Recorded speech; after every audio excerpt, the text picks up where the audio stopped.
మీరు మూవీ ఇండస్ట్రీకి ఎంట్రీ కూడా చాలా యాక్సిడెంటల్గా జరిగింది. చిన్నప్పటి నుంచి కూడా ఇది మీ టార్గెట్ అంటూ పెట్టుకోకుండానే యాక్సిడెంటల్గా వచ్చేసారు.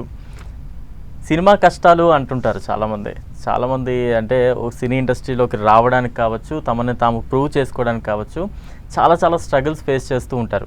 మీ ఎంట్రీ అయితే చాలా ఈజీగా అయింది.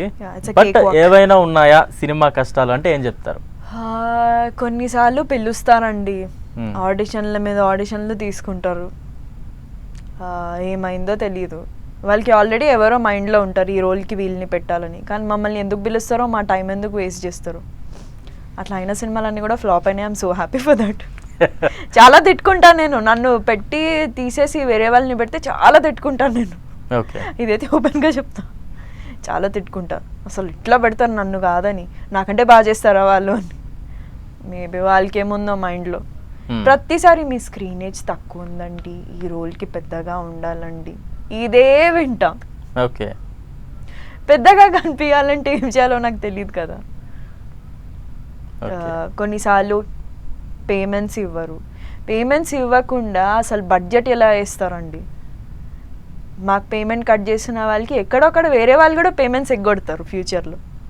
అంటే ఎంత ఓపెన్గా ఎవరు చెప్పరు మీరు? డెఫినెట్లీ ఐల్ బి ఓపెన్ అండి. ఈ విషయంలో అయితే అసలు తగ్గేదేలే. అంటే అలా ఎన్ని సినిమాల వరకు మీకు పేమెంట్స్ ఇబ్బంది పడింది? 2 ఫిలిమ్స్కి ఇవ్వలేదు.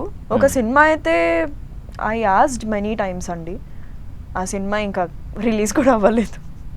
మేబీ మా అందరి ఉసురు అనేది తాకుతుంది డెఫినెట్లీ, మా ఆర్టిస్ట్ల ఉసురు డెఫినెట్లీ తాకుతుందండి. ఎంత కష్టపడతాం మేము.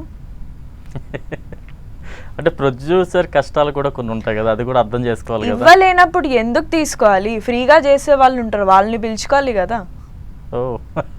ఫ్రీగా చేస్తారు కొంతమంది, రీల్స్లో గెంతడము, యూట్యూబ్లో అడ్డమైనవన్నీ చేయడం, ఇవన్నీ చేస్తారు. వాళ్ళకి సినిమా ఛాన్స్ కావాలంతే.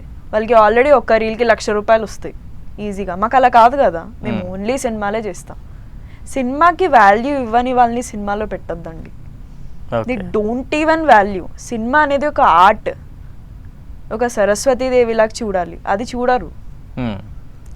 పిలుస్తారు, ఆడిషన్ చేస్తారు, ఈ వంక ఆ వంక అని చెప్పి మళ్ళీ వర్స్ట్ పీపుల్ని పెట్టుకుంటారు. ఓకే ఓకే, ఇప్పటి వరకు చాలా మూవీస్ చేశారు. బెస్ట్ కాంప్లిమెంట్స్ ఎవరి నుంచి వచ్చాయి? ఫస్ట్ కాంప్లిమెంటా ఇన్ ద ఇండస్ట్రీ? ఫస్ట్ మీది first compliment in the industry is from Vishwaksen. Oh super. yes your work was great అని పెట్టారు మెసెంజర్ లో. తను వచ్చారు కదా ప్రీ రిలీజ్ ఈవెంట్ కి, రాజవారి. ఓకే, ఇంకొక అతను చూసి, సీతారామం చూసి మీనా గార్లా అనిపించారు చంటి సినిమాలో అన్నారు. I was like so happy. ఇలానే చాలా డిఫరెంట్గా. ఫ్యామిలీ మెంబర్స్ నుంచి, అమ్మా నాన్నగారి నుంచి? మా మమ్మీ ఎప్పుడు నార్మలే, శిల్పి లైక్ ఇంకా బాగా చేయాలి. Daddy is like very excited, నేను ఎక్కడ కనిపించిన స్నేహ వస్తుంది హిల్స్.